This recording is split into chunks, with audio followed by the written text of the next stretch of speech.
Hey, it's you! Come on in and join us! We have a new soap today from Spearhead Shaving. It's a beautiful morning with the Barbershop Duet. Hi, I'm Marcus Klinger with Klinger Vocal Studio. And I'm Sarah Vincent with Sarah Vincent Virtual Pilates. But on Wednesdays and Saturdays... we are the Barbershop Duet! Hey, y'all come on in. Thank you for finding our little barbershop. If you happen to be here during one of the live premieres on YouTube, why? Come on in the live chat. Meet the Whiff Pack, cool group of friends hanging out from all over the world. They'd love to meet you too. And for our mention today, we all know that Spearhead Shaving sadly had to close their doors last year, but the good news is Ben Esposito and House of Mammoth have picked up the ball to bring back Spearhead Shaving in 2026. They have the original Sean Maher formulas. They have the soap-based formula. Now, we don't know exactly what it's going to look like, but we bring you glad tidings of great joy. They will be back, including the scent we are going to cover today. And what is our soap today? We have Black Watch, and we've heard there's a little incense hiding in this one. Let's meet it!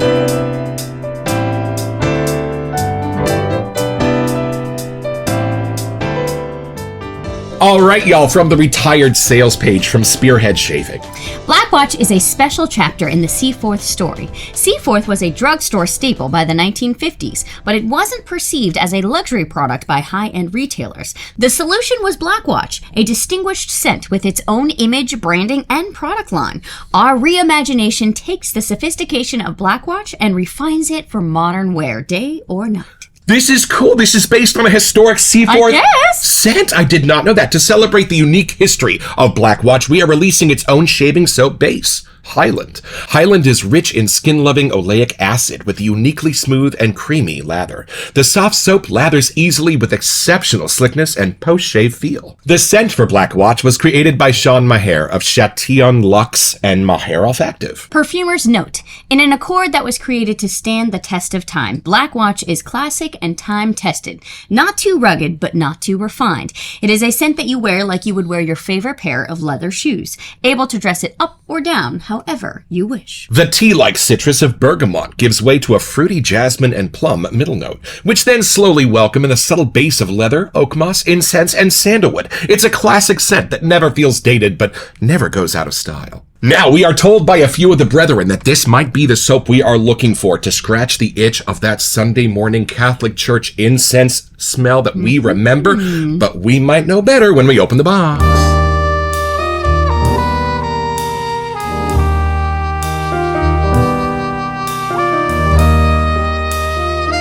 When we found out Spearhead Shaving was going away, there were two that we had our eyes on for just about a year. So we grabbed them both. There's that one. See if we can figure out which one that one is. This one's coming later. This is Roman Did not see Roman Spice, but you will. But you did see Black Watch. Look at those handsome labels. I love that. And the classic Seaforth logo. How do you not love that? Right? I am so curious of those scent notes, how they're going to come across. But I love that they're talking about how timeless and classic this scent is meant to be. And I love that this is an homage to an actual classic scent from Seaforth back in the day. Y'all come along for this first impression.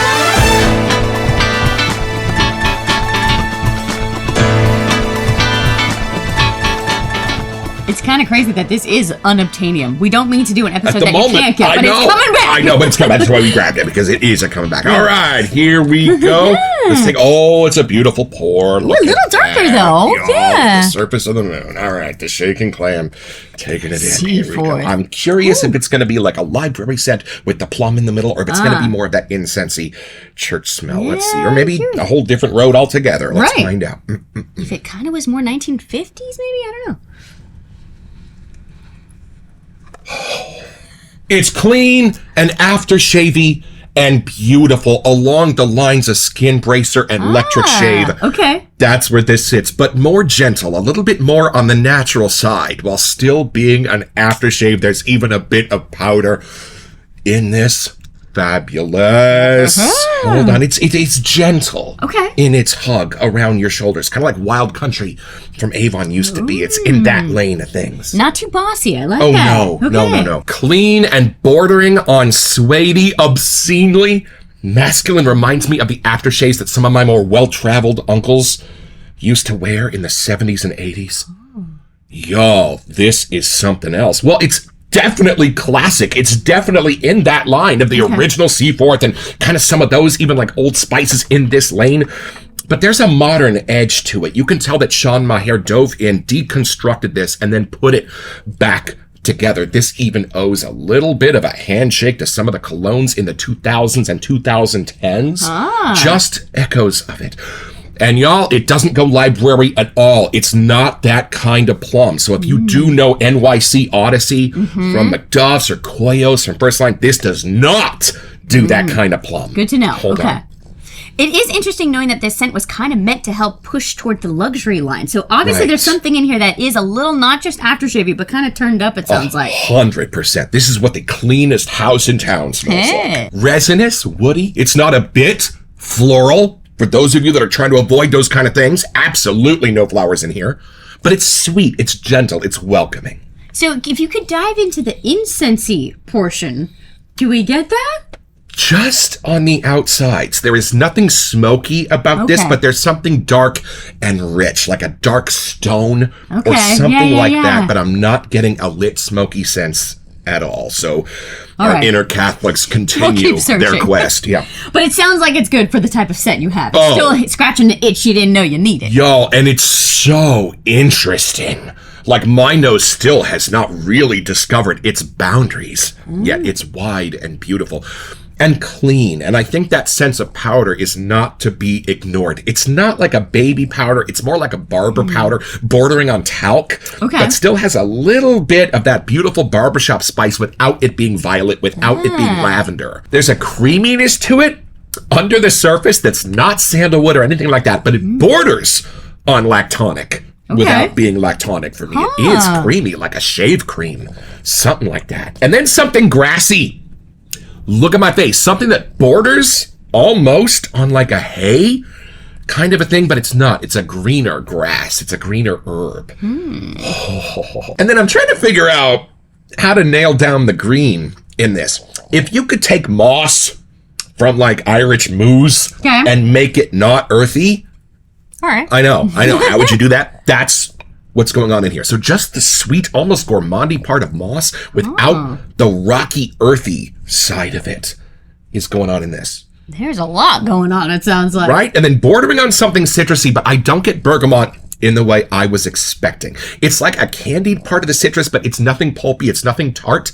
It's not even anything that makes it all that fresh, because I think freshies are kind of done with citruses. Not this. I think I remember you reading that it was tea-like. Does that come across? You know? No. Because I think it said a tea like bergamot. Right, no, I'm not getting. Right, maybe a tea like bergamot, but I'm not getting tea in here by any stretch of the imagination. But there is something left in the middle of this that if I remembered those scent notes, I might be like, that's what it is. Rather kind of prominent, almost fruity, but without being a fruit. What was the one that was up against the plum in here? Maybe that's what it is. Oh, there is jasmine in here. I totally lied. There's a little bit of floral in here. But I'm sensing it more of a powdered sugar. I'm not sensing it as a floral. I'm sensing it as part of the powder, almost a talc side of this. And you mentioned even like a creamy side, so maybe that's part of it too. Right. And the plum adds something lightly balsamic without diving into anything library-ish or anything traditional that we know plum to do. Oh, and there is sandalwood in here. Yeah, I'm going to be wrong all throughout this episode, y'all. It's the way that the lights are grabbing at the sandalwood to make it almost a medicinal. That's why I'm not really identifying it as a wood. I'm identifying it as some other part of an aftershave that's doing something functional. And when you follow the sweetness down, there's something peppery, there's something spicy at the bottom of this sweetness that I'm guessing is a part of that incense. Maybe. That's just there to patch on the butt on the way out. Y'all, I am so glad Spearhead is coming back because I would hate for this to go away forever. What a beautiful, iconic scent this is. And you know, here's what I've been trying to say. I think it's kind of tricky to do both clean and interesting because once the nose takes in clean, it's like, got it. Nothing spilled on the floor. But this is both clean and like, yeah, but wait a minute, come here. There's something else going on under that clean that's making it clean that my nose needs to know more of. Wow. And oak moss? Oak moss. You were saying moss earlier. We're not that good of friends, me and oak moss, and I'm not really sensing it in here at all. At least not in the oak mossy way that I know. fabulous, y'all. And you know what's funny? It's as clean and light as you can get. But going back to this thought, it is uber masculine. So those two ideas are kind of pulling against each other because there's nothing feminine in this for me. I'm excited for you to smell it and give me a little perspective as to how it might be a little more unisex. All right, take it in, see what you get. Oh. Okay, I think I'm getting the herbs and the spices first. More. I was expecting it to be more of the leather, maybe the plum action, but no, whatever that incense, you're right, kind of the mossy side of the oak moss meeting the sandalwood. That has a wonderful, gentle, like kind of warm hug feel. I don't know why. I thought because it was black watch, it was gonna be way more intense. Right. Like I was almost bracing for more like a star anise meets leather kind of too. a thing. Me too. But this is way more crowd pleasing in how it's being done than I expected, just because of the lane I thought we were in. But with Sean Maher's perfuming, I should have known that there was going to be fun angles to this bed. Right. It really is timeless. Like, I'm having a giant time warp. I cannot tell if this was meant to be from the 50s or for today or even for the future. Like, there are fun sides to how the spice in here are coming across. They're meeting with an herbiness that I can see why you were saying is not quite aftershave-y, but on that line, like there's something of that almost like dried talky, charcoaly kind of thing coming through. But then it cleans up and it gets a little more dapper. So I love that the sales page said it was like your favorite pair of leather shoes. They could be dressed up or dressed down. There is something very versatile about this scent. And I gotta say, it's not so masculine that I wouldn't use it. There is a charming side to this that I kind of just want to keep spending time with whiffing. I don't know if I'd put the splash on and rock it outdoors, but there is something like very cozy about this. I was not expecting. That's a great word, cozy. We don't use that word enough. Well, we don't have enough cozy soaps, y'all. But there's just something content. Like if I were to walk into somebody's house and it smells like this, I don't think I'd want to leave. Like I would just want to hang out for a while. Right. And a lot of times I will walk into Sephora and say, I'm looking for something clean but soapy. So it doesn't go crazy citrusy. I love that bubble bathy sense. That's in here too for me. Yeah, it's cleanliness, but with a whole different angle on it. Like I think actually the incense and the jasmine, or maybe they were talking that tea-like part of the bergamot, something in there. It's an herby clean. It's a gentle clean. It's not an in-your-face soapy, but you can't say this isn't a clean scent. Somehow it's meant to be part of how this is built. It's a dirty clean. I'm going to see if I can find the plum, because I really forgot that was even in here. But maybe that's just rounding out the edges so it's not too dark, you know? Yeah, I was really expecting an intense plum like in Koyos, but it's not in here. I think this is more like a dried plum. I don't think it's like a fresh off the tree thing. So somehow if you could dehydrate a plum maybe and like kind of break that up and mix it in with the herbs, it's just a totally different side. Like I don't think I would even notice it was a plum. Maybe more if we had the splash sometimes in that liquid version. But I'm liking the little charming kind of rounding edge this is building into this scent. I honestly think the plum helps disguise the leather. Like I don't even read this as a leather scent. A lot of the other ones we have are way more leather forward. I gotta say, if this was in a multiple choice, I don't know if I would pull out leather as one of the top scent notes, just by that first whiff. It has the creaminess of suede. Yeah, I can see that. But it has the earthiness of my Red Wing work boots, the steel toe ones, somewhere in there. So it kind of splits the difference between a new car leather and like a barber chair leather that's been well worn. How do you get this sweet? How do you describe that? Because it's prominent. It's a sweet scent, but it's in a unique way. I don't think I would know right away that this is bergamot. There's something that's happened to the bergamot that's making it more like a spiced herb kind of side of the bergamot. And then that jumps into the jasmine, but I don't even get that as floral. It kind of jumps into a gentle sweet. So sometimes bergamot can be super citrusy and coastal for me. I'm not getting that here. So I think having the jasmine next to it as a little kind of dapper, maybe approaching that soapy line. And then the plum in there just kind of pivots the whole scent. And then it's like, I got to go into this with a whole new lens than I was expecting. So those all together create this lighter, more gentle, sweeter, approachable kind of side to the scent. Then it goes into that herb kind of mysterious side of it. I think the incense in here is not the churchy incense, but there's something in that incense portion that reminds me of something that kind of was in my grandpa's bathroom setup. I don't know what was in there, but there's something that part takes me back. The incense is what takes me more of like a throwback OG kind of scent. But then as soon as you put that next to the cleaner, sweeter entrance of it, that's the part that's the newer kind of futuristic side for me. And there is a bit of a recognizable whiff from the original Seaforth blend for me in okay, this. maybe I that's feel it. like those are the shoulders that this scent is standing on. But why don't we take another look at the scent notes and build you an exceptional Seaforth lather? You know what's funny? There is one of these singers that is turned up higher than the others, and if it was turned up a little bit higher, it might be a pokey. But it's not. And it's something creamy. It's something white. It's something a little bit sweet and spicy in this. But I think that's what gives it its sense of adventure and its sense of being intriguing. Like it's a wide scent. Back to the retired sales page at Seaforth Shaving. We start with scent notes of Bergamot, jasmine, and plum.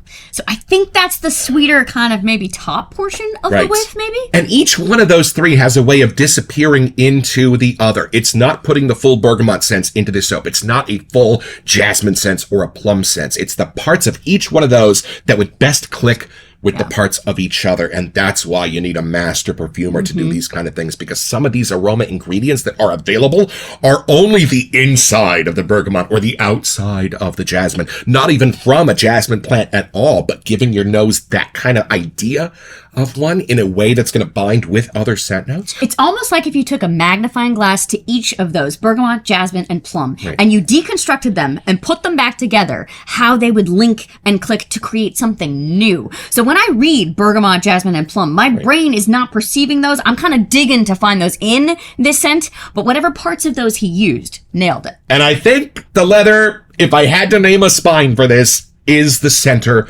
of this scent, but it's a combination for me of a super inviting, suede-y new car leather that you can't get enough of, and just a little kick in the butt of a really spicy old red barber chair leather, where your nose is a little bit like, ooh, that's kind of earthy in a really intriguing way.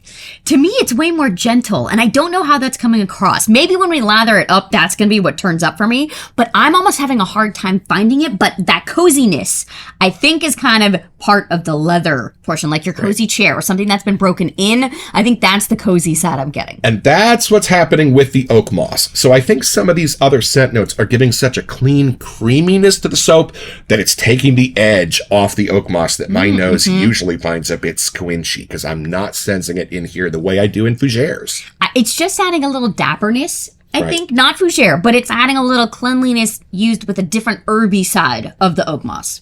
And not a Catholic incense. At Nope. least not a West Coast United States Catholic Not what we were kind of looking for, but that's okay. incense. No, maybe Lutherans.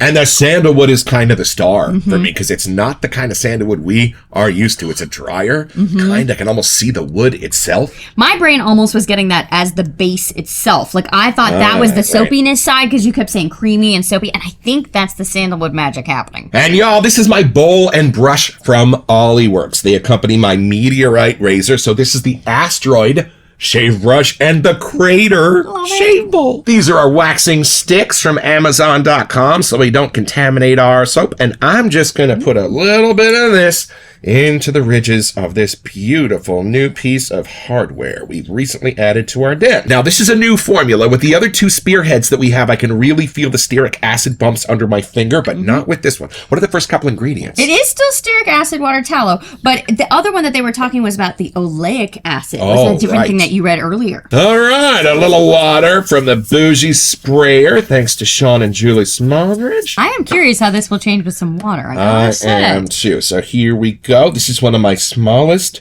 shaving bowls. I am only now getting to know it a little bit, because it does lather a little bit differently. At first, I thought I was going to have to send it back, because after 2 or 3 minutes, I wasn't really getting that many bubbles. And then all of a sudden, it exploded. Mark Zarati ran into my bathroom and went, boom, lather, and then ran away.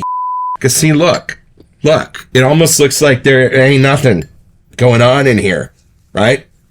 Right? Wait. A few moments later. Sarah had an interesting observation. Just let the weight of the brush handle, because it is machined metal, push down on the bristles for you. I have discovered recently that the Old Spice Spearhead debate still rages on. There are definitely players on both sides. I feel like this kind of looks like there's a little vanilla in here, so that warmer, kind of creamier side, it just has a little darker kind of portion happening here. I would suspect. Y'all, I know we never talk about lather here in the Barbershop Duet, but look at that. You can hardly see the bowl anymore, and this is something you will only find here in the Barbershop Duet. This is the I Am Incensed whiff. On 3. 1, 2. Whoa. Yeah? Whoa. Okay, the creaminess is still here, but it spreads out into something sandy. Whoa, beautiful. Like the color I get is almost more green, herby color here. Right. This to me is that warmer texture, almost like that brown leather. That's different. Something minty in amongst the suede is kind of jumping out in this. Beautiful. Yeah. And y'all, a couple of our whiff packers, Larry Shaves and Michael McFarland, have recently started their channels. We love watching those, but we don't do shaving here in the Barbershop Duet, so we thought you might like to see what this lather looks like when it coats and covers a moneymaker with this Highland display base machine brush. I know, look at this. It looks different. It's got like a different pattern Does going feel on. a little bit different. Ooh, would you like to try a little would. of this? Beautiful. Is this their vegan base? What is this? No, this one has tallow. Different? Oh, I it has don't tallow. know. Okay. Do you sense the diver down original Seaforth-ness in this? I do. It doesn't go quite as green. Like, it's a much warmer version of that, but I can tell that they are definitely cousins. Right. And there's still a need for them now. Like, I know there's got tons of new options in scent that you can have, but there is something about having a classic standard that you can just reach for any day, any time, and use it, and this fits in that lane perfectly. And look at my face. While I didn't sense much oak moss in the soap, I would say that's the prominent scent note in the lather. Think Glastonbury or Varenne from Sterling. I am getting super prominent oak mossy waves over here, and yet there's still a bit of a smile on my face. Why is that, Marcus? You're not the biggest oak moss fan. Well, look, I'm not the biggest anchovy fan either, but they're in the middle of my mother's spaghetti sauce, and without them, it just ain't the same. There is something about how the rest of this scent comes together to just cradle that oak moss that makes it really beautiful and inviting to my nose that usually doesn't really like it. It kind of makes me nauseous. Not here. And on that note, why don't we take this a little bit deeper and see what other mysteries we can find.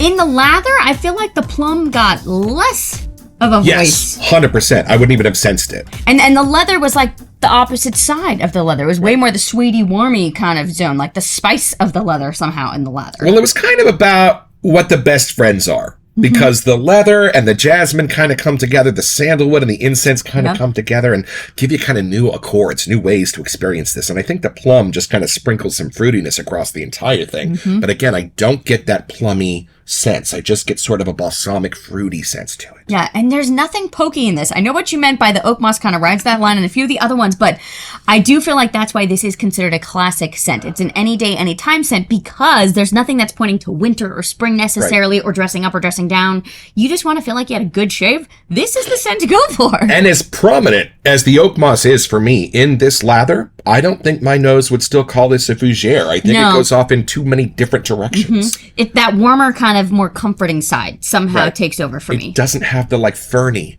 No. It's more like a syrupy, delicious, nostalgic aftershave from the 60s, even though it doesn't stop there. Yeah, like I get the oak separate of the moss somehow. Interesting. Right. Instead of when they come together, that goes fougere for me. This is kind of like the oaky, woodsy part goes into the leather, and the mossy side kind of goes into the incense. She's so smart. So it's pretty simple, y'all. Just be your own great-grandmother around Christmas time, walking into the local A&P, wanting to grab an aftershave for your great-grandpappy's Christmas stocking. Well, she's going to come up upon two displays, one for Old Spice and one for Seaforth, both offering handsome gift sets to go along with them, and whichever one your great-grandmother chooses is going to have a giant effect on what you're going to like today in your shave locker, and you are going to have a chance to get your own.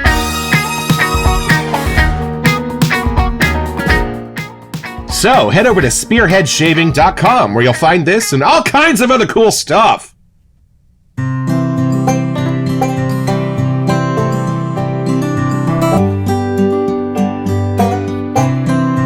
Well, I've had my shave, y'all, with Black Watch. The first time I smelled a Seaforth homage, I was reminded of the scent of Sarah's grandparents' house when he was still alive. He was a Seaforth man. The reason Spearhead is so important is that everything we've smelled from them so far recaptures something important in the DNA of American aftershaves that for me is just as important as Barbasol and Old Spice.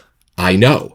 But here's the proof. And the shave is amazing. It's a simplified set of ingredients, but it gives me an above average shave, and I'm not even sure which one I like best, this new base or the one in my sea spiced lime. But hey, we are so happy that Ben and House of Mammoth are going to help bring all of these back to us, the ghosts of shaves past, and we'll be dropping our Roman Spice episode just as they come back online. So stay tuned, and Ben, best of luck, buddy, and we can't wait.